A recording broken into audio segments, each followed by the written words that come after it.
किशोरी अपहरणको मामिलामा आमा छोरा पक्राउ। सोशल मिडिया मार्फत नाबालिकालाई प्रेम जालमा फसाएर प्रेमको आडमा अपहरण गरी परिवारका सदस्यबाट 20 लाख रुपियाँ फिरौती मागिएको थियो। तर मत्तीगढा थाना पुलिसले अपहरणको षड्यन्त्रलाई असफल बनाइदिएको छ। नाबालिकालाई अपहरण गरेको आरोपमा पुलिसले जयपुरबाट आमा छोरालाई पक्राउ गरेको छ। पक्राउ प्रेमीको नाम अमन शर्मा 17 अनि आमाको नाम प्रीति शर्मा बताइएको छ। प्राप्त जानकारी अनुसार गत 19 सेप्टेम्बर मत्तीगढा थाना अन्तर्गत क्षेत्रबाट 11औं श्रेणीका एकजना छात्रा ट्युसन पढ्न भनी घरबाट निस्केकी थिइन्। तर त्यसपछि तिनी घर फर्किएनन्। परिवारका सदस्यहरूले धेरै ठाउँमा खोज गरे पनि कुनै पत्तो लागेन। 20 तारिख सेप्टेम्बरको दिन परिवारका सदस्यहरूले मत्तीगढा थानामा नाबालिका निखोज भएको प्राथमिकी दर्ता गरियो। उक्त प्राथमिकीको आधारमा पुलिसले नाबालिकाको खोजबिन आरम्भ गर्यो।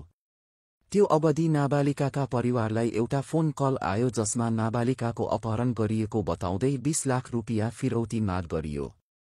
जाँचमा जुटेको मत्तीगढा पुलिसले क्षेत्रको सीसीटीभी फुटेज जाँच गर्न आरम्भ गर्यो। सीसीटीभी फुटेजमा नाबालिका ट्युसनबाट निस्केपछि एक्लै बागडोग्रा एयरपोर्टतिर गइरहेकी देखियो।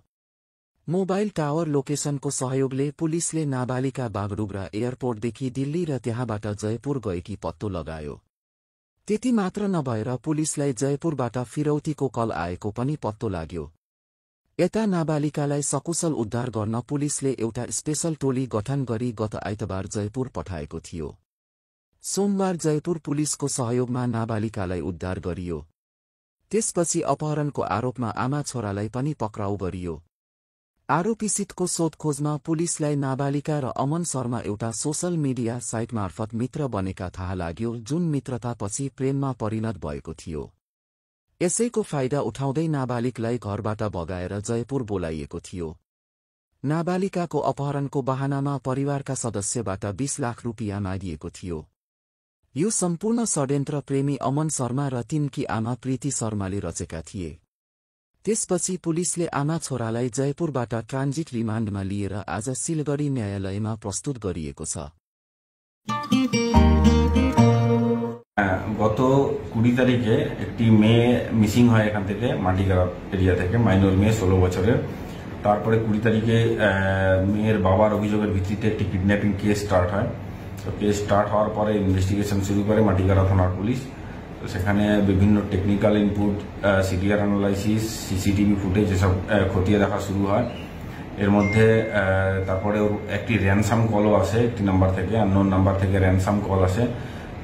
20 লক্ষ টাকা মুক্তিপণ দাবি করে একটি ফোন আসে। তদন্ত তারপর পুলিশ করতে থাকে। তারপরে সিসিটিভি ফুটেজ অ্যানালাইসিস করে জানা যায় যে বাগডোগরা এয়ারপোর্টে মেয়েটিকে দেখা যায়। তো তারপরে এয়ারপোর্ট অথরিটি এবং ফ্লাইট অথরিটি যে আছে কোম্পানি, তাদের সঙ্গে কথা বলে তার টিকিটের ডিটেল এসব কিছু নিয়ে জানা যায় যে সেদিন সন্ধ্যের ফ্লাইটে সে দিল্লিগামী ফ্লাইটে ও বোর্ডেড হয়েছিল। তো সেই টিকিটের দেওয়া ফোন নাম্বার নিয়ে আমরা ওখান থেকে আরও অ্যানালাইসিস করে জানতে পারি যে সেই নাম্বারটির লোকেশন জয়পুরে রয়েছে। তারপর মাটিগাড়া থানা থেকে একটি পুলিশ টিম জয়পুরে যায়, ওখানে গিয়ে রেড করে বিভিন্ন জায়গায় based on the technical inputs. সেখানে তারপরে একটি হোটেল থেকে সেই ভিকটিমকে রিকভারি করা হয়। তো তার সঙ্গে যেই নাম্বারটির যোগাযোগ ছিল, যার সঙ্গে কথা বলে সে ওখানটাতে গেছে, তাকে সে একটি মাইনর ছেলে 17 বছরের, তাকে অ্যাপ্রিহেন্ড করা হয়। তার সঙ্গে তার মাও থাকে জয়পুরে, তার মাকে অ্যারেস্ট করা হয়। তারপর ট্রানজিট রিমান্ড নিয়ে তাদেরকে নিয়ে আসা হয়। আজকে সেই অ্যারেস্ট হওয়া সেই ছেলেটির মা, তাকে কোর্টে প্রডিউস করা হয়েছে প্রেয়ার অফ পুলিশ রিমান্ড। আর আরেকজন যে মাইনর আছে তাকে জেজিবিতে প্রডিউস করা হয়েছে। বাকি ইনভেস্টিগেশন চলছে। यो हो एसजी न्यूज।